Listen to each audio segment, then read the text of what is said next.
Hello tout le monde, je suis ravi de vous retrouver aujourd'hui pour débriefer ensemble cette 15e étape du Tour de France qui allait de Loudanviel au plateau de Baye, deuxième et dernière étape pyrénéenne avant la journée de repos de demain. C'est un premier tiers qu'on avait vu hier avec trois ascensions enchaînées sur ce premier tiers, le col de Persourde, le col de Manté et le col de Portée d'Aspet. C'était un début d'étape très difficile, 7 km, pour commencer en montée sur des pourcentages supérieurs à 7%. Ça a fait mal à la majorité du peloton et malgré tout c'est un peloton assez conséquent qu'on a retrouvé au sommet du col de Persourde.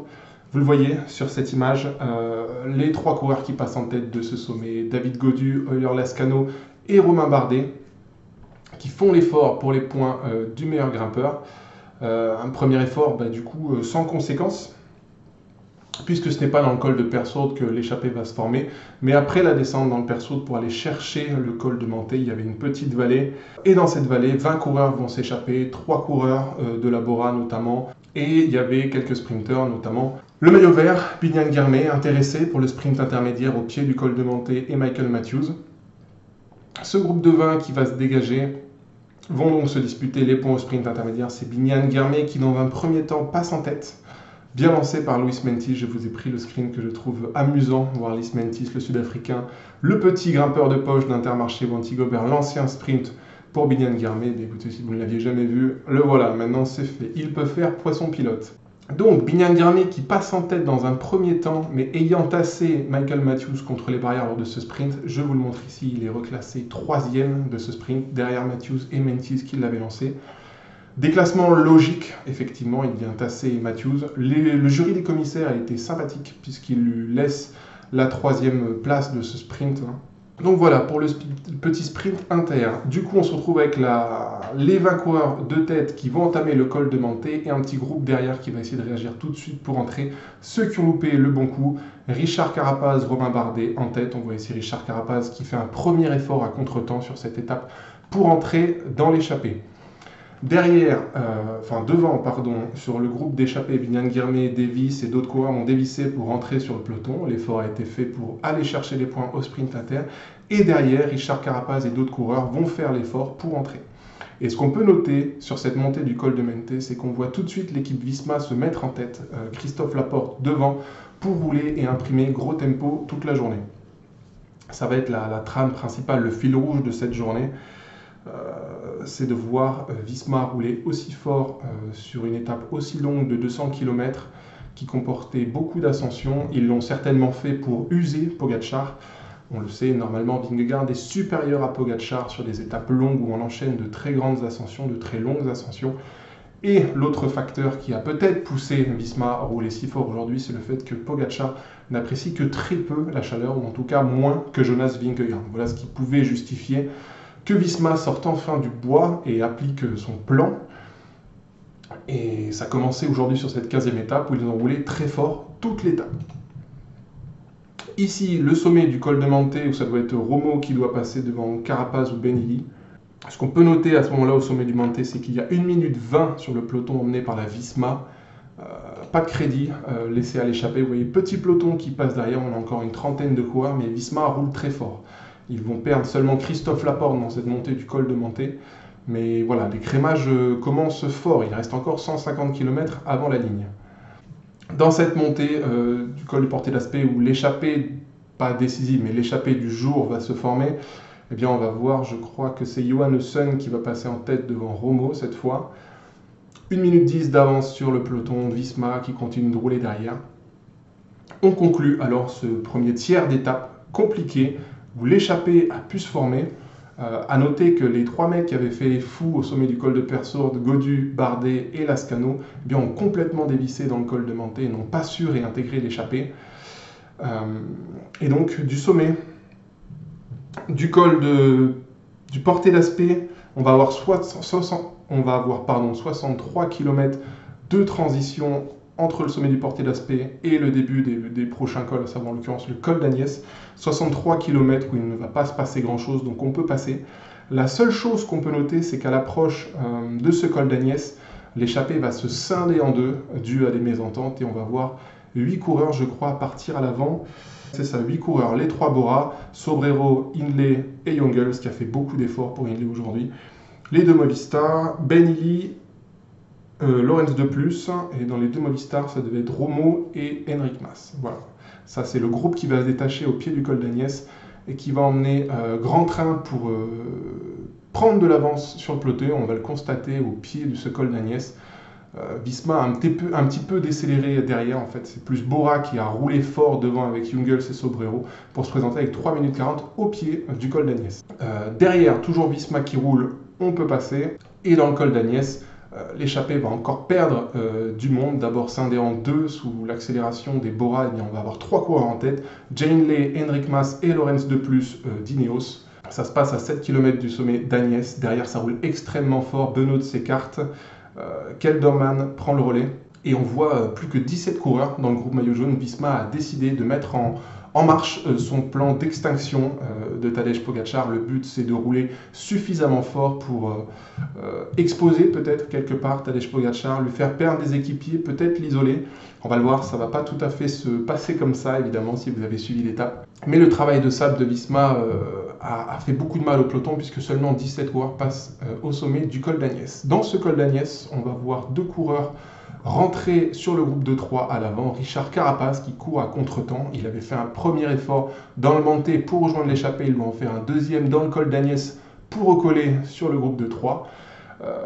Derrière, c'est statu quo. Dans le peloton, on va passer le col d'Agnès, redescendre, puis remonter le port de l'Ers avant de se diriger vers Vic de Sceaux. On va voir également le retour de Johannessen, je vous en avais parlé juste avant, donc ça va être un groupe de 5 devant qui va entamer la descente en direction de Vic de Sceaux pour se présenter au pied du plateau de Bay. Derrière, dans le groupe des favoris, ça continue à rouler très fort, il ne reste plus que Kelderman et Jorgensen pour Jonas Vingegaard. Petite phase de transition selon laquelle dans laquelle le groupe maillot jaune va encore perdre un petit peu de temps dans l'échappée, mais cette échappée va rester à portée de fusil. Uniquement 2 minutes 35 de crédit laissé à l'échappée alors que celle-ci entame le dernier morceau de la journée et la montée du plateau de Bay, 15 km 800. On le voit ici, les 5 coureurs de tête, plus que 2 minutes 30 d'avance sur le peloton maillot jaune. Et on ne va pas donner cher de leur peau très vite parce qu'on va voir Jorgensen amener très grand train, très haut rythme pour Vingegaard. Ça y est, le travail de Sap est censé faire effet sur le groupe maillot jaune. Jorgensen emmène très fort Vingegaard. On commence à avoir quelques petites surprises. Alors que devant Jane Lay, Richard Carapaz essaye de faire l'effort pour continuer à prendre du temps sur le groupe maillot jaune et se débarrasser de leurs concurrents directs. Et bien derrière, on voit que le temps, l'avance que l'échappée a sur le groupe maillot jaune font à une vitesse, plus qu'une minute 25 à 13 km 300 de l'arrivée. On n'a fait que 2 km dans cette montée du plateau de Bay et les échappés ont pratiquement perdu la moitié de leur avance. Et ça monte effectivement très fort, parce que sous le rythme de Jorgensen, on va voir dans un premier temps Félix Gall et Giulio Ciccone de la Lidl être distancés. Un peu plus tard, c'est le 4e du général Joao Almeida qui va rendre les armes. On se retrouve alors à 2 contre 2 entre Visma et UAE. Yates et Pogačar pour UAE, Jorgensen et Vingegaard pour Visma. Carlos Rodriguez, 5e du général, va également lâcher. Et devant, à 10 km du sommet, alors que Richard Carapaz fait l'effort pour lâcher Enric Mas, Johannessen, Jane Lay et ça devait être Lorenz de Plus, voilà, pardon. Carapaz, je fais un petit arrêt sur image sur lui parce que il a couru à contre-temps toute la journée. Il a dû faire 2 efforts dont il aurait dû se passer pour entrer sur l'échappée à chaque fois. D'abord dans le col de Manté pour réintégrer le groupe de 20 qui était parti dans la vallée. Et un deuxième effort dans le col d'Agnès, alors qu'il avait été piégé au pied du col d'Agnès, il doit faire un second effort.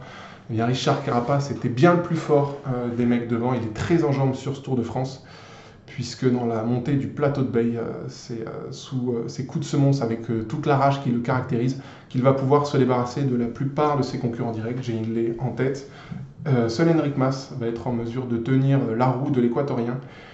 Malheureusement pour lui et pour ses autres compagnons d'échappée, et pour les échappés de façon générale depuis le début de ce tour, eh bien voyez cette attaque à 10 km 500 du sommet. Vingegaard, après un gros effort de Jorgensen, se lance à l'attaque pour conclure le travail de Sap de Visma. Est-ce que Pogačar va pouvoir tenir la roue du Danois? J'ai douté un petit peu, il y a des fois où je me demandais si Pogačar forçait peut-être un peu plus que d'habitude pour tenir la roue de Vingegaard. Mais c'est vrai qu'on va le voir monter un moment pour récupérer un bidon sans tenir les mains sur le guidon. Preuve que le Slovène n'était pas à fond dans cette montée. Forcément, avec l'attaque de Vingegaard, eh bien, tout le monde va lâcher, Remco Evenepoel compris, qui va rester à une bonne distance des deux monstres de ce Tour de France de ces dernières années. Devant Vingegaard et Pogačar à Val, les derniers échappés. Le seul à résister va être Richard Carapaz. Encore une fois, bravo à lui. Je lui souhaite vraiment de remporter une étape en 3e semaine. Il y aura 2 étapes promises aux baroudeurs, je pense.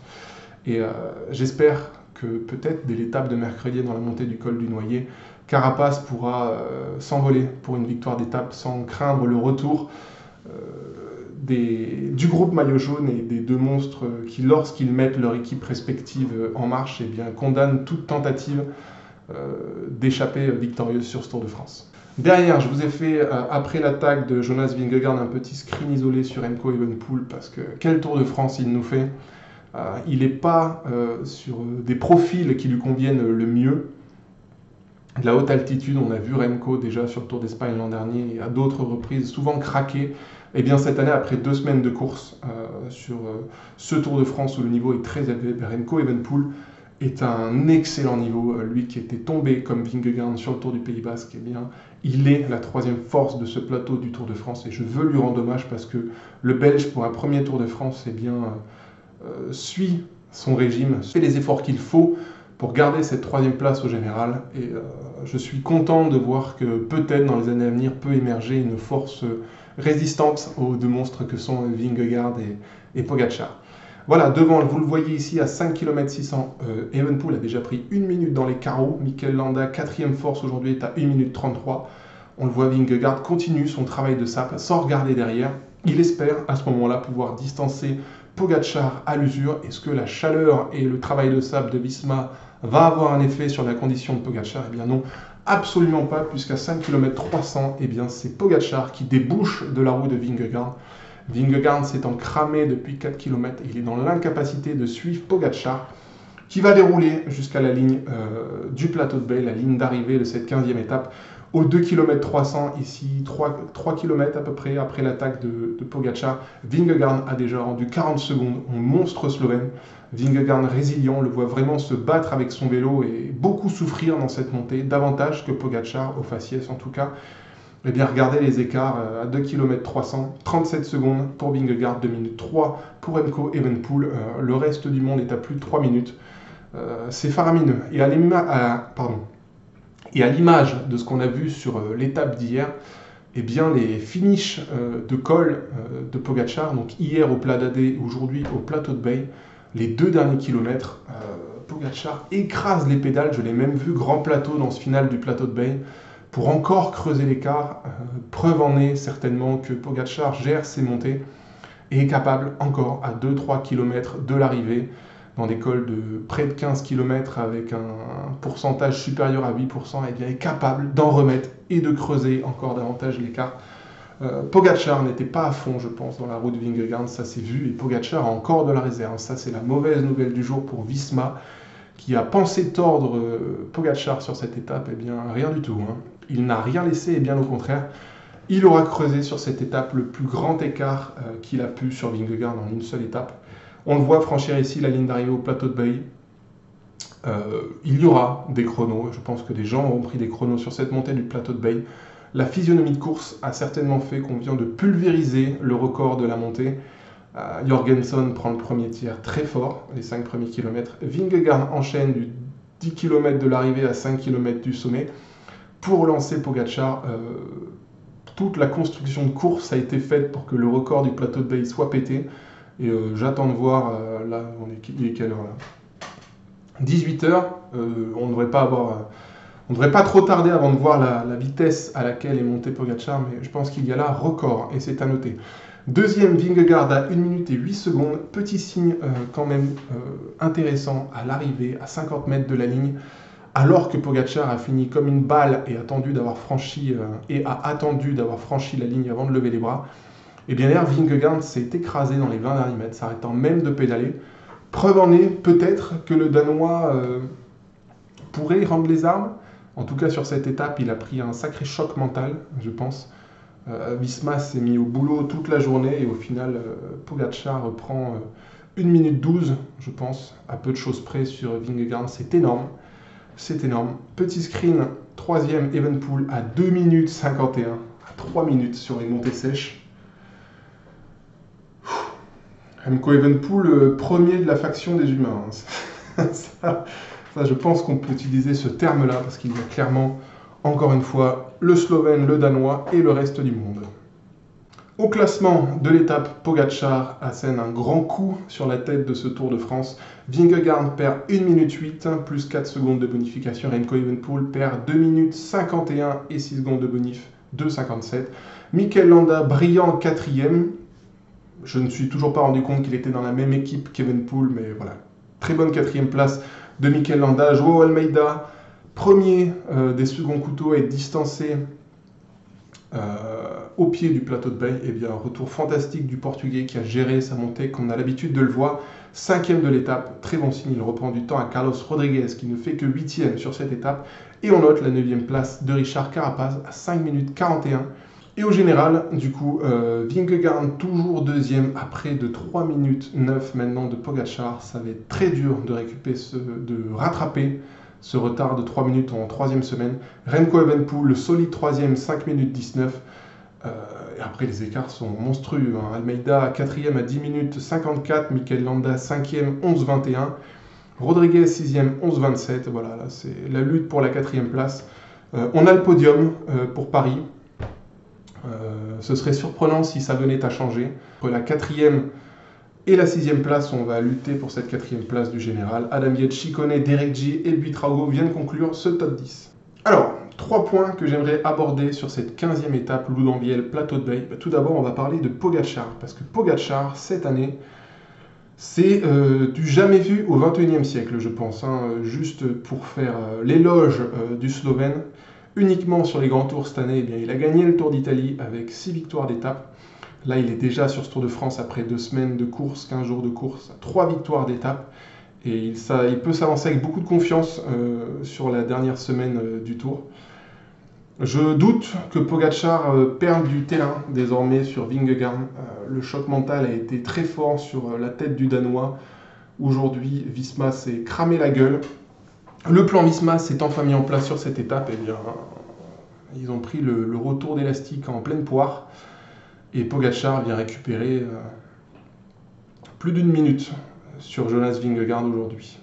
Ce qu'on peut quand même dire sur Pogačar, et ce que j'aurais aimé aborder avec vous aujourd'hui, c'est l'évolution de la condition physiologique, du physique du Slovène depuis 2020 et son premier tour.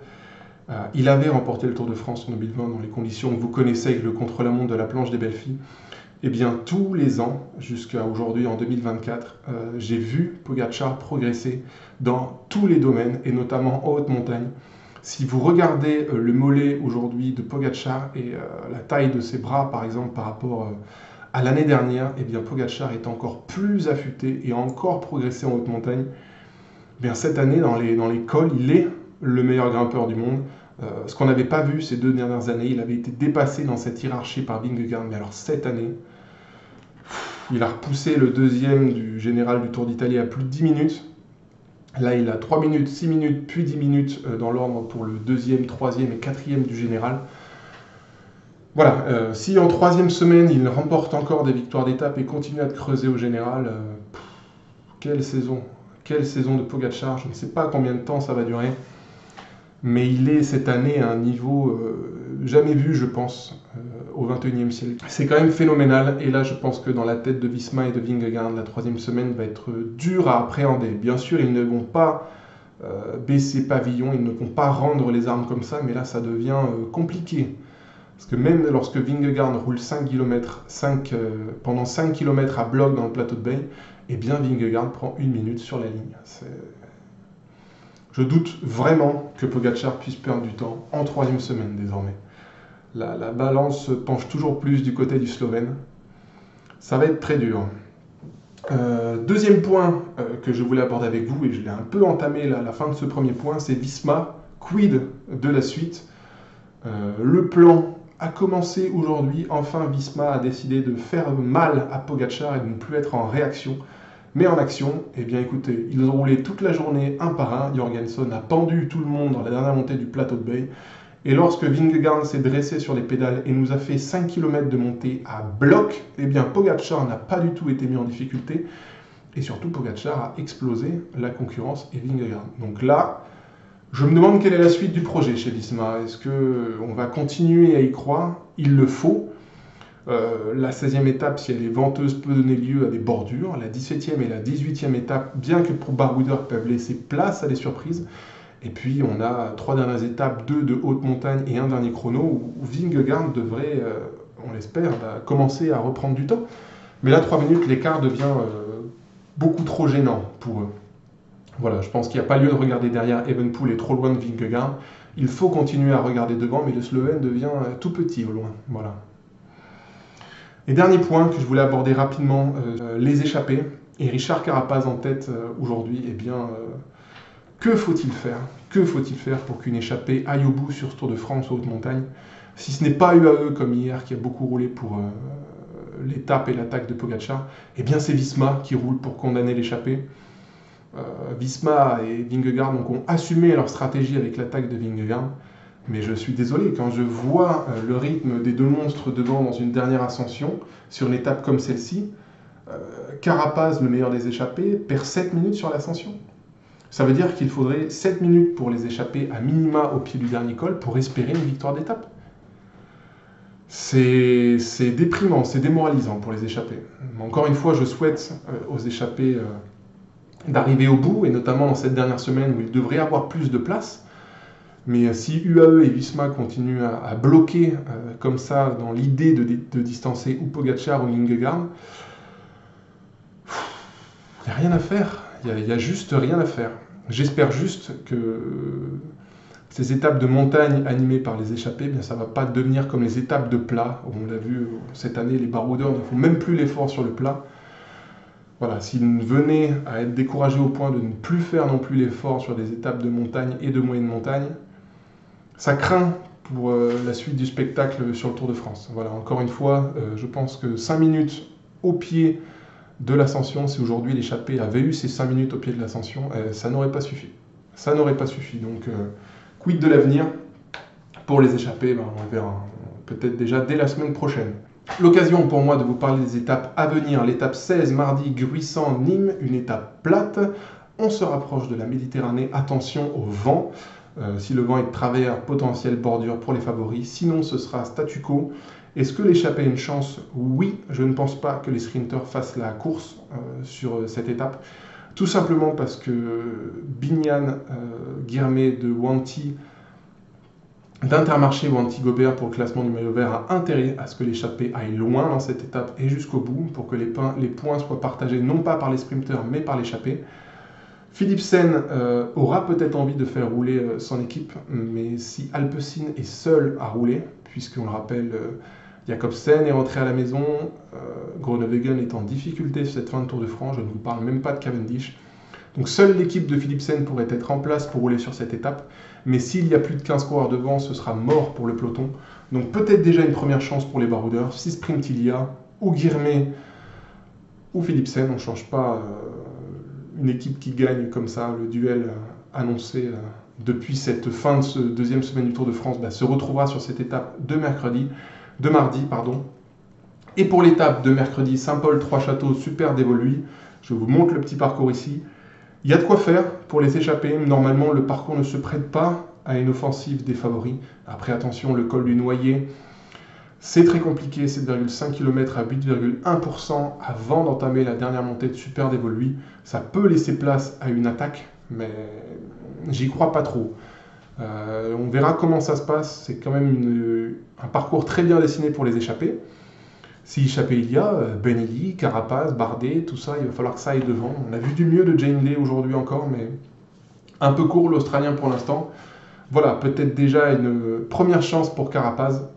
Je pense que de tous les mecs qui ont envie d'aller claquer une victoire en échappée, c'est le gars le plus fort sur ces derniers jours. Donc voilà, IF va faire le spectacle sur cette étape de mercredi pour emmener Carapaz à la victoire.